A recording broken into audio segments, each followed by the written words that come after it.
Worcester, Ohio. This is Randy. Nice to have you on the program. Hi. Hi, thanks, Rush. A great honor talking to you. Thank you very much, sir. Just want to say, if Mitt Romney's wife isn't allowed to talk about the economy because she doesn't have a job, then Michelle Obama shouldn't be able to tell us what to eat because she doesn't have a degree in nutrition. Yeah, that's another good analogy here. But I want to say something about it. I want to expand on Karl Rove's point. The analogy would be this.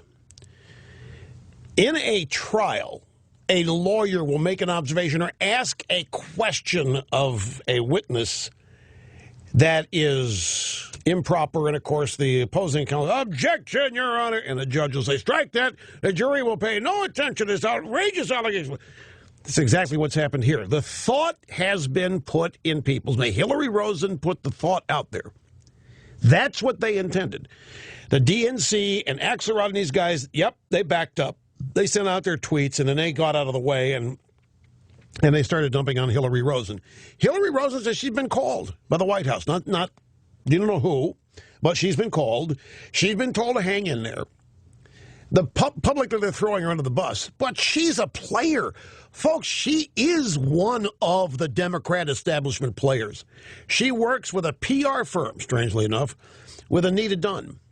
And Anita Dunn was in the regime. She was part of the administration. Anita Dunn is the one who went over to the National Cathedral or somewhere over there and made a speech praising Chairman Mao, if you recall.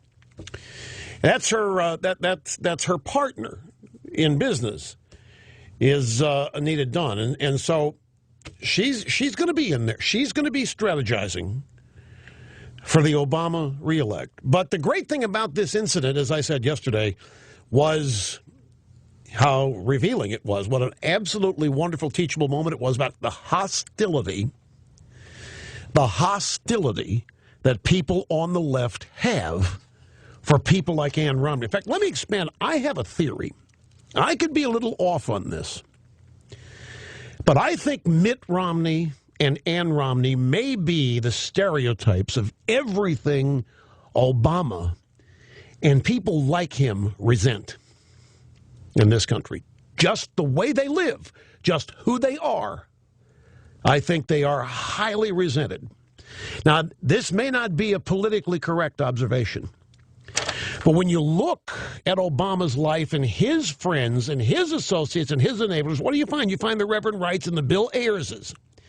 And you find the, forget the guy in Hawaii, I had a mental block on his name, who instructed him, Frank Marshall Davis, who was a member of the Communist Party, was a genuine radical, who told Barack Obama, they ain't never going to let nothing happen to you, boy. You're black. You ain't going nowhere in this country. That's the way he was raised. Then he was coddled and cared for and so forth. But his sphere is radicals.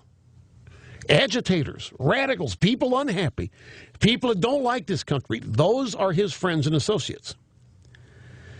So can you imagine somebody more likely to arouse resentment in Obama than somebody like Mitt Romney, who is as white bread as anybody you could find in this culture?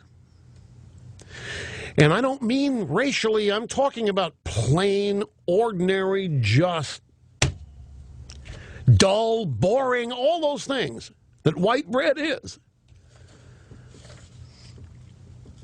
He's the quintessentially successful guy. Romney, straight-laced. He doesn't consume adult beverages. He's an investor. He's a businessman. He's a Republican. He's a guy who makes money while he sleeps with his investments. He doesn't have any union ties. He donates millions of dollars to charity. He doesn't appear to be outwardly angry at anybody. And he's certainly not angry at his country. I'm going to watch Obama as the stress of the campaign builds. And I won't be surprised if I find Romney ahead in the polls over time, now and then, sporadically. And if Romney begins to pull away, who knows? Let's see if Obama becomes a version of Jack Nicholson, that character in A Few Good Men. You can't handle the truth. Obama wants to blow his stack just like Colonel Nathan Jessup. He wants to tell the truth. Either way, I don't give a damn about what you think you're entitled to.